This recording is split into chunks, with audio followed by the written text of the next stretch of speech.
নমস্কাৰ বন্ধুসকল। আজি আপোনালোকৰ লগত এটি বিশেষ কথা আলোচনা কৰিবৰ কাৰণে এই ভিডিঅ'টো বনালোঁ। আজিৰ এই ভিডিঅ'টোৰ মুখ্য উদ্দেশ্য হ'ল আমি আধ্যাত্মিকতাৰ বিষয়ে জনা তথা আধ্যাত্মিকতাৰ বিষয়ে অকণমান সাম্যক জ্ঞানেৰে আলোচনা কৰা। আধ্যাত্মিকতা আচলতে কি? আধ্যাত্মিকতা হ'ল আচলতে চিৰন্তন সত্য, যি সত্যই মানুহক দৈনন্দিন আমি জীৱনত দেখি থকা মায়াৰ বান্ধন, বৈষয়িক বিষয়বস্তুৰ পৰা আঁতৰাই এক চিৰন্তন সত্যৰ সৈতে আমাক চিনাকি কৰাই দিয়ে।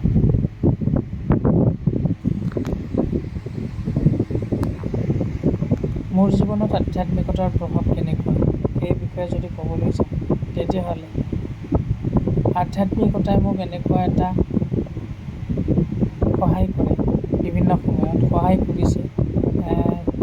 যেতিয়াই মই ডিপ্ৰেছন অনুভৱ কৰোঁ, যেতিয়াই মোৰ মন বেয়া লাগে অথবা বিভিন্ন ধৰণৰ কাৰ্যৰ পৰা মই যেতিয়া অব্যাহতি বিচাৰোঁ, তেতিয়া মই একমাত্ৰ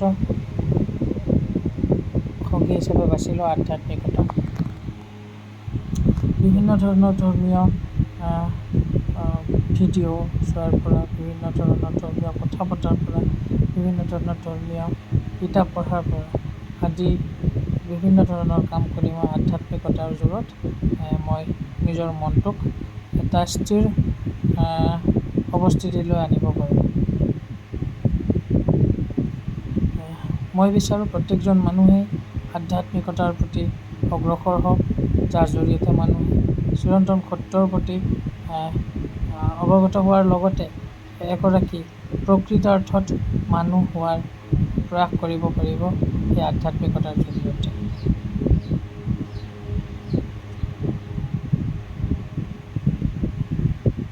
বিভিন্ন ধৰণৰ ধৰ্মীয় গ্ৰন্থ, কাব্য অথবা বেদ আদিত আৱিৰ্ভাৱ হোৱা ভগৱানসকলে, আমি যাকে আমাৰ ইষ্টদেৱ হিচাপে ভাবোঁ, সি শিৱ হওক, বিষ্ণু হওক তথা কৃষ্ণ হওক তথা ব্ৰহ্মা হওক আদি বিভিন্ন দেৱতাসকলে যি জ্ঞানৰ অমৃত সেই কাব্যসকল লিখনিবোৰৰ মাজেৰে প্ৰকাশ কৰিছে, তাত এটা কথা প্ৰস্ফুটিত হৈছে যে মানুহে আধ্যাত্মিকতাৰ সৈতে চিনাকি হৈ নিজৰ জীৱনটোক এটি ভাল পথ দিব পাৰে তথা মানুহে চিৰন্তন সত্যৰ প্ৰতি সৈতে চিনাকি হ'ব পাৰে। চিৰন্তন সত্য বুলিবলৈ গ'লে আচলতে এনেকুৱা ধৰণৰ যে আমি জীৱনটোত বিভিন্ন ধৰণৰ বৈষয়িক বস্তুৰ প্ৰতি আগ্ৰহী হৈ আমি জীৱনত কাম কৰোঁ।